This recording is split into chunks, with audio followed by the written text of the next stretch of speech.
Ladies and gentlemen, I wish you welcome to the economics lecture, which is held by this year's laureate in economics, Professor Angus Deaton.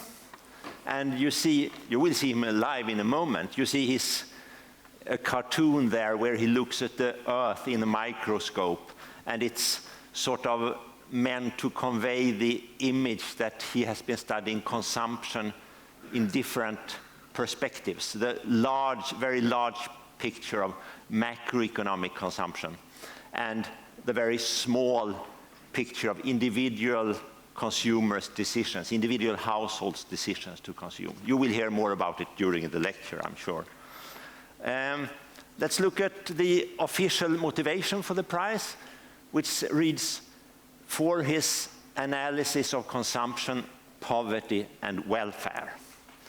And a few biographical details.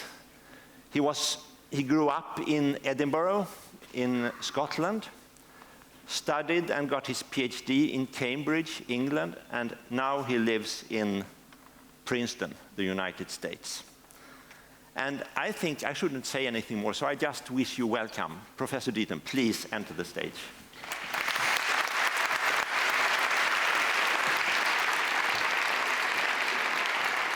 Thanks so much. Thank you.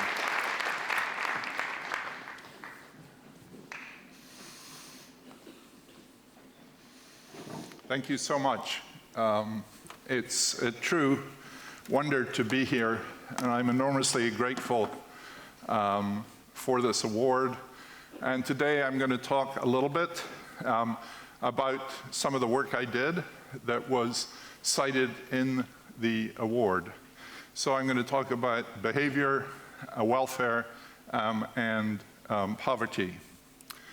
There are some themes that I want to highlight from the beginning. One of them is perhaps the overriding thing that has guided a tremendous amount of my work over the years, which is inquiring into policy that makes people better off, that can improve well-being. If you think about this in the context of global poverty, for example, the problem here, I think, is not that there's any lack of tools and policies. There are many, many policies out there for whom advocates believe that they can make the world a better place. But the key thing here is using measurement as honest scorekeeping to find out whether something's actually working or whether it's not working at all.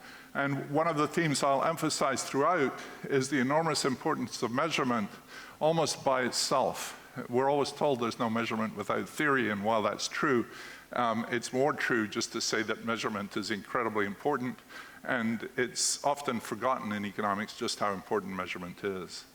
The other theme I'm going to talk about throughout is individuals versus aggregates or averages. In a world in which you work entirely on averages, if you look at the macroeconomy, things like inequality and poverty are simply not legible without disaggregation, without the details of individuals. The other thing is, even if you're only interested in the aggregate economy, distribution clearly matters for aggregate economic activity and certainly for any serious analysis of well-being. Finally, we know that behavior and well-being are linked for individuals. They're not linked for aggregates. So what you see from the macroeconomy doesn't necessarily tell you by itself whether people are doing better or doing worse. There's a theme which runs through a lot of my work and which is being challenged, and I'm sympathetic to that challenge, which is that if people by and large behave in their own interests, then by looking at their behavior, we can infer quite a lot about how they are doing. It's what economists call revealed preference analysis, and it's always long been the standard in economics. I'm going to start at the very oldest stuff and come up to stuff I've been doing relatively recently and then move back more chronologically. So starting with household surveys, surveys which inquired into people's living standards started in the 18th century, late in the 18th century, and have always been used then and now as measurement for social monitoring and for activism. The idea being to find out how ordinary people live, and by documenting how ordinary people live, to bring that to the attention of the ruling classes, often to shock them with the terrible living standards of the poor, and to shock those people into trying doing something. So measurement as part of activism has been very important. $1-a-day poverty measures do the same thing today, as do data on infant mortality and stunting and wasting in children. This sort of simple documentation is not just for poor countries. I mean, in rich countries today, we all know about stagnant or falling real median wages over time in the United States and in some other countries. The incredible rises in income inequality that have again taken place throughout many rich countries, and occasional rising mortality rates, but using mortality rates as some sort of key for what's happening to the population. Another application that runs particularly in poor countries is in agricultural households, just documenting whether these people are net consumers or net producers of staple foods like rice or wheat can tell you a lot to the first order about whether they're harmed or hurted by agricultural policy or by tariff changes. And these are again examples of measurements that are just unbelievably important in their own right and take you a long way towards thinking about policy. One of the most famous things, of course, is the analysis of household budgets, going back to Ernst Engel in the 19th century, who looked at the food share and noticed that richer households spend a smaller share of their budget on food than poorer households. And there's been a long subsequent literature trying to use that as an indicator of welfare. Another theme in that literature is looking at how children alter the consumption patterns of households. And underlying that has been a theme of trying to measure the costs of children, whatever that means. That's been a very difficult area. Another issue that I worked on is whether budgets are different if the kids are girls or if the kids are boys, if you hold everything else constant. And in my work and in several other replications, people have actually found it surprisingly hard to find evidence of discrimination that way, even when you see the discrimination in society as a whole. Another issue which I think is of lasting importance and has been much highlighted recently is why, in spite of rapid economic growth in India, is per capita calorie consumption falling, in spite of the mass malnourishment, especially among kids, that exists in India. You would expect in a rapidly growing economy with much malnourishment that calorie consumption would be rising rapidly. In fact, it's falling. We don't, again, really know why that happens. How do budget patterns change as the household becomes larger? And again, there's some major puzzles there. On this, I wanted to highlight India. Many of these questions have great importance for India. Much of the work has been done on Indian data. And India was really the home of probability sampling when Mahalanobis started crop surveys in the 1930s and 1940s. And founded the National Sample Survey Organization, which has played a large role in this analysis, including in my work. One of the things you'd like to know with surveys is you want to know how people respond to prices, and I'm going to talk about that quite a bit. Normally you can't do that from surveys, but some surveys collect data on quantities as well as expenditures. So you know for a household that they bought 3 kilos of rice and paid so much for it over the last week. So you can get some idea of how much they paid for each kilo, and you can use that to analyze responses to prices across different space. One of the interesting things about that work is it tends to show these spatial price responses tend to be quite large, suggesting that long-run responses, which is what you're perhaps picking up across space, are larger than short-run responses. This is important because it suggests that the short-run policy response, the short-run price response that we usually model may greatly underestimate the distortions which policy might cause in the long run. I wanted to highlight, too, some open issues here. One is, in these household survey data, the quality of the data are often not up to the task which is put to them. This is particularly true in Africa, but not always in Africa. There's also widespread throughout the world, and perhaps it's worst in India, a conflict between the data that comes from the national accounts and the data that come from the household surveys. And so in India, the growth that everyone is so very proud of in GDP per capita really does not show up to anything like the same extent in the household surveys. This really means that you cannot have a coherent discussion about well-being, inequality, and poverty in India, because the two sources of data for which you'd be able to connect up growth with poverty and inequality are mutually inconsistent, and you really can't see anything sensible. And then what happens is each political side picks its own database, and they go to a completely fruitless war talking against each other, and the data never get improved. India is perhaps the worst case here, but these problems exist really widely throughout the world. I wanted to say a few words about international comparisons, because if you're going to compute global poverty or look at the state of the world's poor, you've got to have some method of making comparable measurements across different countries with different currencies and different consumption patterns. One of the greatest intellectual achievements in measurement over the last 50 years is the International Comparison Program, which was begun at Penn by Kravis, Summers, and Heston. Alan Heston is sitting in the front row here, in 1968. It's an enormous achievement which sadly has never been recognized here in the way that it should have been. The ICP is still very active both in measurement and conceptual advances, and indeed there remain very large challenges. And I also find it a little sad that relatively few economists work on this in spite of the enormous intellectual challenges that there are there to do it. So let me move on to some of the earlier work I did on analyzing consumption patterns.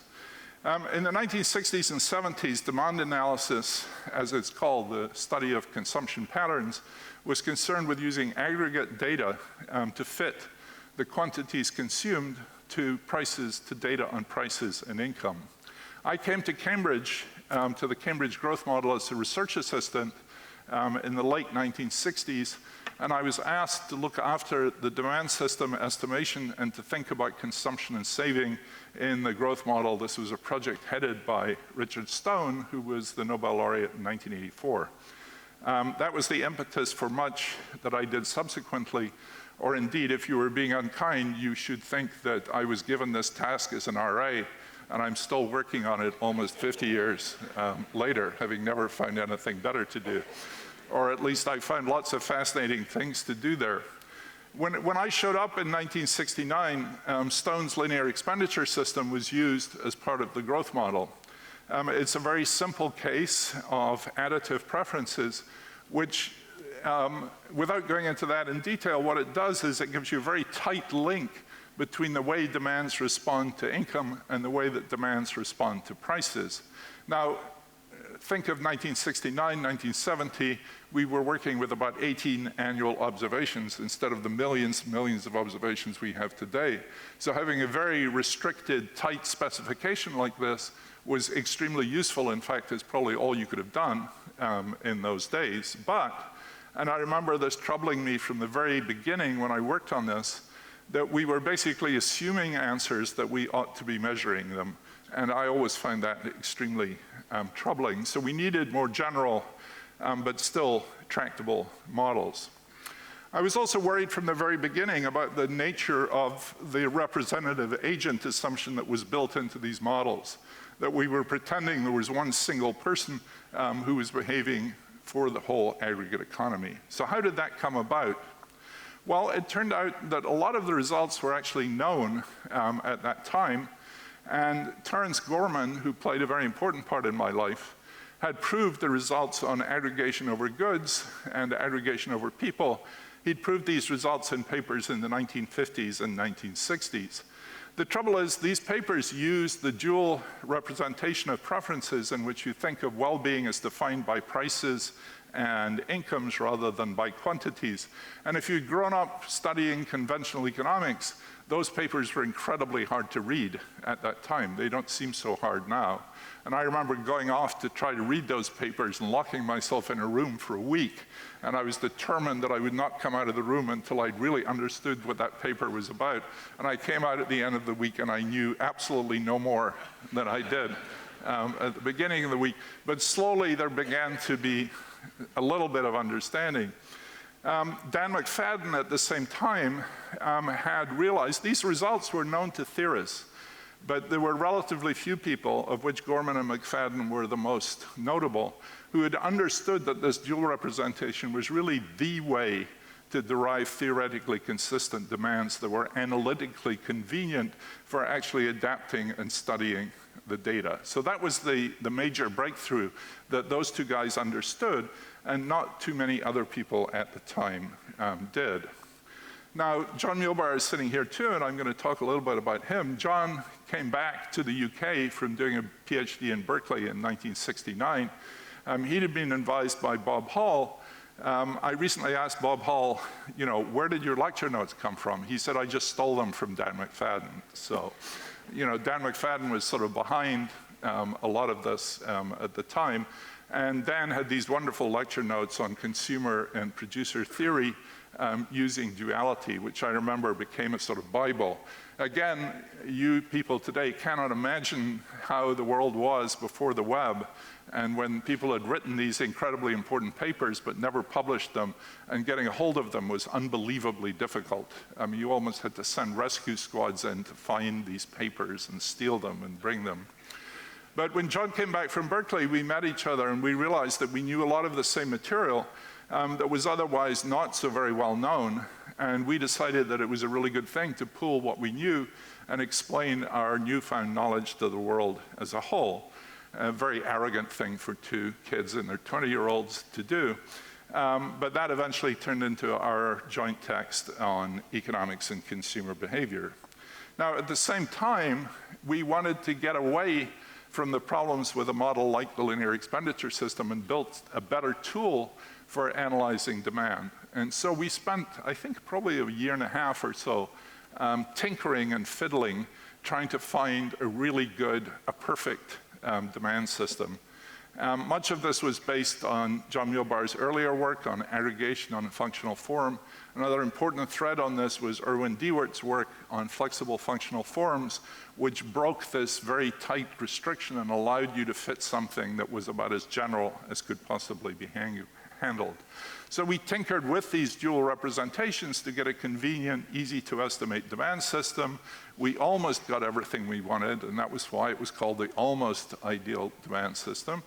And it still remains very widely used today. It's certainly not a perfect model, but one of the things it did that had not been done in these demands before was it got away from the representative agent, at least to the point where inequality played a role in the pattern of demand in a serious way. And that was really the contribution of John's work on aggregation came to its fruition in this joint work that we did together.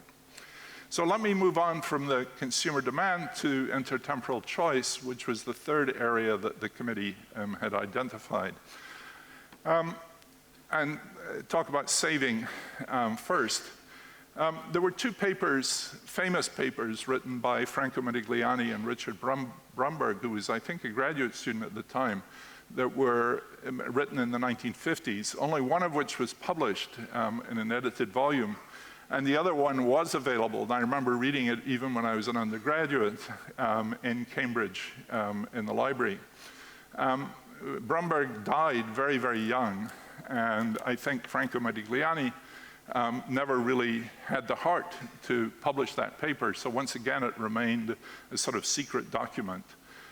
When I read those two papers, to me it was a revelation of how I wanted to do economics and really shaped a lot of what I've tried to do ever since. These models have this very clear, very simple theoretical structure in which the life cycle is modeled. They give you a way of thinking about an issue of enormous importance for understanding the well-being of people and for understanding public policy. Almost anything to do with savings and pensions, for instance, you have to think about it in some form like this. The other thing that impressed me enormously about those papers was when they were written, a lot of people had worked on savings and consumption, and there was a mess of results, mutually contradictory results from cross-section time series, cross countries, all sorts of stuff, and no one understood how it hung together or any coherent sense. And those papers systematically said, here is the story which can actually reconcile a huge amount of this evidence. So it gave you a lens in which suddenly everything came into focus and you could figure out what was actually going on. The other thing that appealed to me then and appeals to me now, and I love to tell non-economists about this when they say, what has economics ever done that's not obvious? In the life cycle hypothesis, each person doesn't do any savings over their life cycle, the simplest version at least, because they accumulate wealth when they're young and they spend it when they're old, and so their net savings over their life cycle is nothing. And you might say, well, how can that explain an economy in which there's net savings? And what Modigliani realized was that in a growing economy, the young people were savings on a larger scale than the elderly were dissaving. And therefore, when you aggregate it up to the economy as a whole, you get a completely different result from the individual behavior in which rate of growth effects produce the savings rates. I mean, this is really wonderful. This is the opposite of a representative agent. And it's not just thinking about aggregation as being a nuisance to be gotten rid of. It's actually a positive force for coming out and understanding the world. And this to me was an enormous revelation. One of the sadder things about my later life is the work that Chris Paxson and I did, in which we pretty much convinced ourselves, to my great distress, that this story is not right, and that the evidence can be hard, even to really very beautiful pieces of theory. There were also a number of major innovations in the 1970s. And I've been trying in the last few weeks to trace this back, which was a simultaneous theory of life cycle labor supply and commodity demands. And it's clear that Jim Heckman's Princeton PhD thesis in 1971 was a very important part of this. There was then important work by Becker, Gilbert Guez, by Heckman, and then later a very famous paper by Tom McCurdy. This is a world in which it's realized that intertemporally additive preferences can give you demand systems within each period of the form that we'd always used, except instead of income, these were linked together by the marginal utility of money, which enforced the life cycle wealth constraint.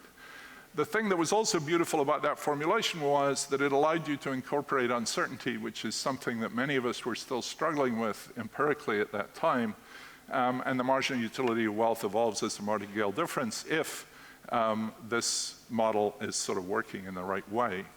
When we first started working on that, I developed a method of tracking birth cohorts through successive independent household surveys. You would really like to have panel data, which is what McCurdy had used, but that's very hard to do, and I developed this tool that in some ways was not just an inferior substitute, but gave a different way of using data that were much, much more widely available and had certain advantages to track what was happening over time. I'll come back to that. In the paper with Martin Browning and Margaret Irish, we were somewhat skeptical that the model actually explained anything very much. And wages, for instance, are hump-shaped over the life cycle. They rise in middle age. According to the simple version of the theory, consumption should be much flatter, but it isn't. It's hump-shaped too. We also found that the business cycle and life cycle frequencies of consumption and savings really could not be easily reconciled. Now, there's been enormous later work following this up using the same sort of cohort methods, and that later work has been much more positive than we were, though I'm not totally convinced, if only because it's come at a great cost in terms of simplicity. It may, of course, also be true, as we first thought, that these simple life cycle models are not true, and that people may not be able to easily borrow and spend as is assumed in those models. So that after doing that, I moved on to thinking about what became known as buffer stock savings. This is a world in which people can't borrow to fund their consumption, and so they can only accumulate their own assets and spend it.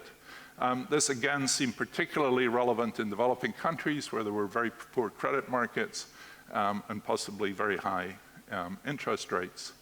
Now, Guy Laroque, who's also here, and I had started working around the same time on the mathematically identical model of commodity prices, which had been developed by Gustafson at the University of Chicago in the 30s. And with a lot of help from Guy, I worked on this within the consumption context. And this is one of the very few pieces of work in my life where I've taken what is nowadays called a dynamic structural approach to the data.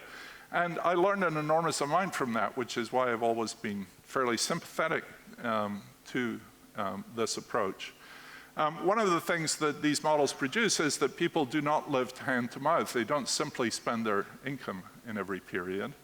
And although they rarely hit the borrowing constraint, they behave very differently because of the presence of the borrowing constraint. So this is a sort of magic feature of this model, that you put this potential threat in there and it completely changes people's behavior, even though the threat is never actually materialized. And so that was something I learned from doing this work that I had no idea at all. And people do save and dissave to smooth and protect themselves against the lean years and the fluctuations in their incomes. And subsequently, that model and related models have become one of the basic workhorses for thinking about savings and consumption. Another great innovation in the 1970s at the same time had been Bob Hall's work. And actually, I remember John Milbar bringing me that paper when we were in Bristol together and saying, you've got to read this paper. And Bob had reworked Friedman's permanent income theory using rational expectations ideas, which were very new and current at the time. And this is what is sometimes called the random walk theory of consumption, and it opened up an enormous subsequent torrent of research. One of the things that was very useful to me was that within that framework, in very simple cases, it was possible to derive explicit formulas which told you what the change in consumption should be when there were innovations in the stochastic process driving earnings. So if you could model the stochastic process driving earnings, you got very precise statements about what should be happening to consumption, a wonderful thing for an empiricist to have and to look at.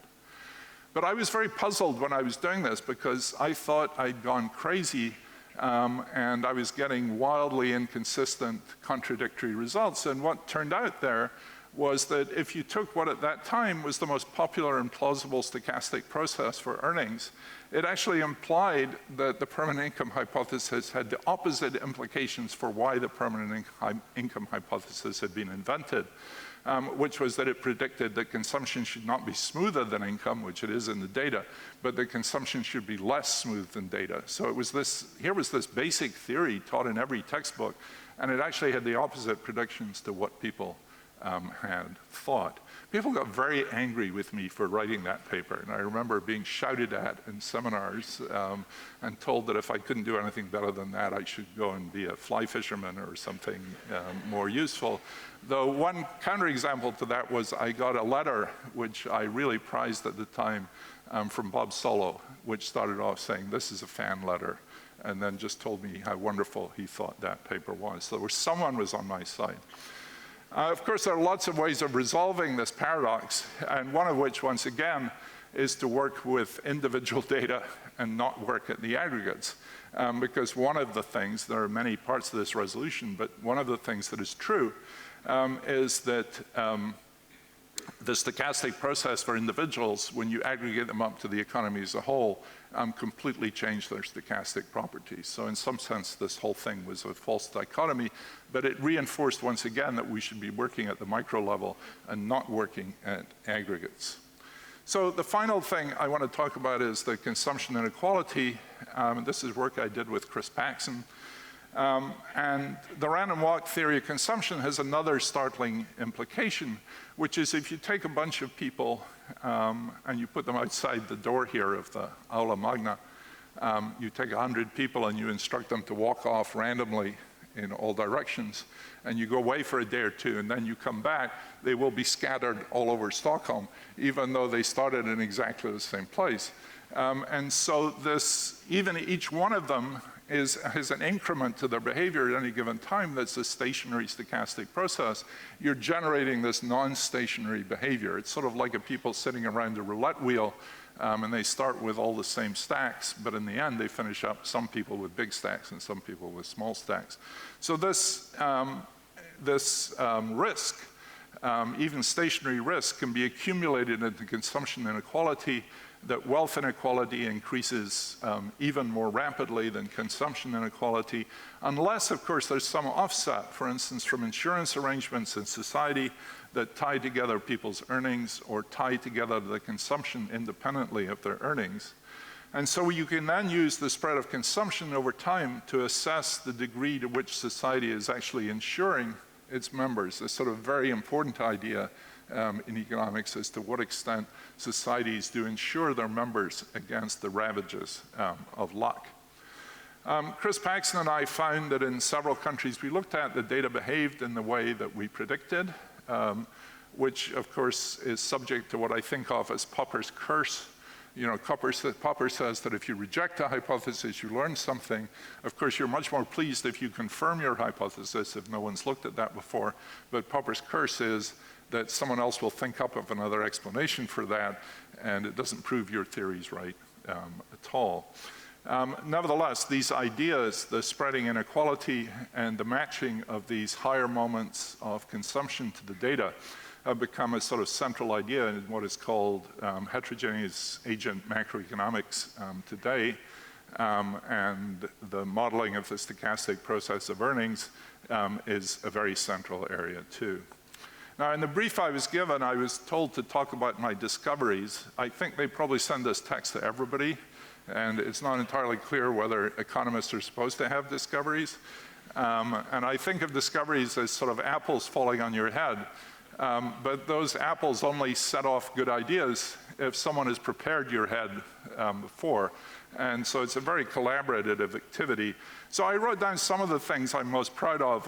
One is something I haven't talked about, which is early in my career, when Ted Heath was Prime Minister of Britain and the government lost control of inflation. And I was a young father, and I would go to the store, and I thought all individual relative prices were going up because there was all this unanticipated inflation. So I predicted that this unanticipated inflation would actually increase savings without people wanting to increase savings.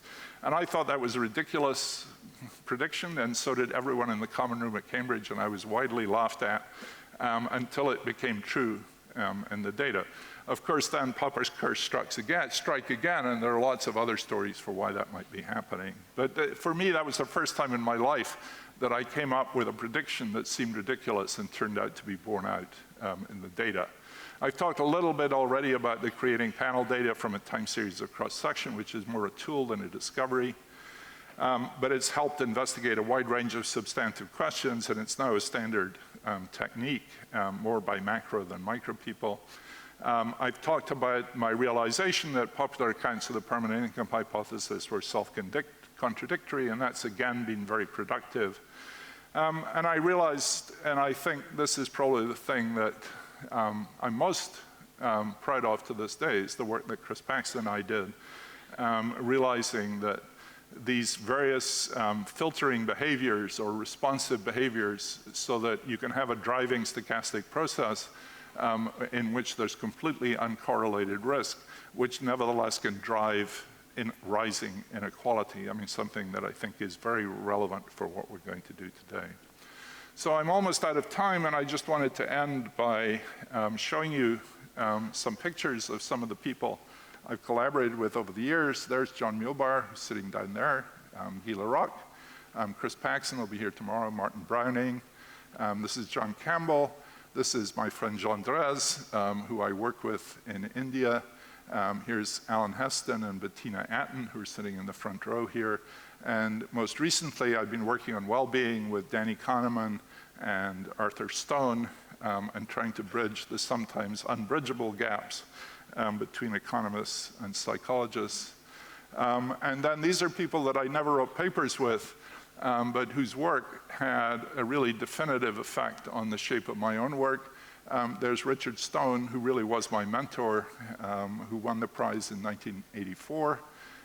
You can see I've been imitating his bow tie ever since, though I don't think I've ever dared risk this combination of stripes that he had there.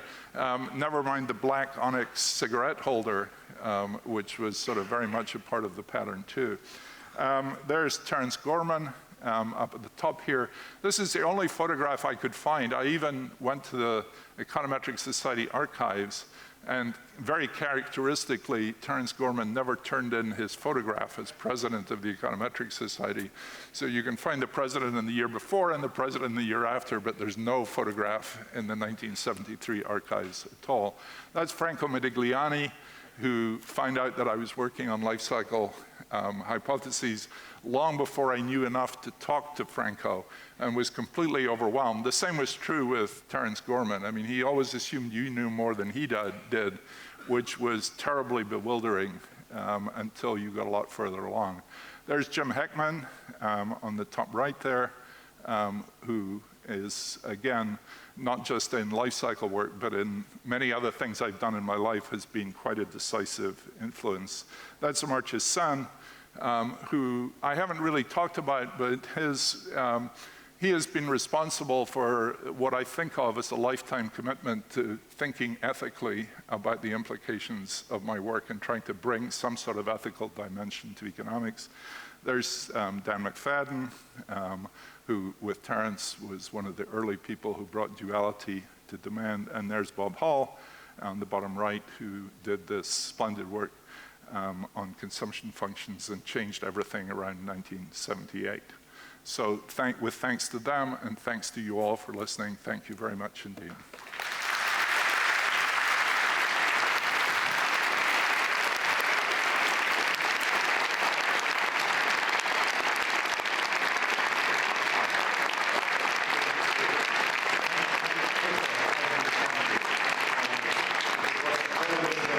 To hear you talk about the intellectual history of your work is particularly interesting for us on the committee who have studied this work but didn't really know all these threads back in history. There was the one detail that maybe you didn't know, maybe you left it out for the sake of brevity, and that which we discovered when we were preparing the report on you, and that was that one of the fundamental papers by John Muehlbauer on aggregation was actually first published as a working paper in economics here at Stockholm University in 1976. I didn't know that. That's our claim to fame in this prize. So I suppose we give a warm applause not only to Angus Deaton, but also to those people that he has mentioned, some of whom are actually here with us today. So thank you very much. Thank you very much.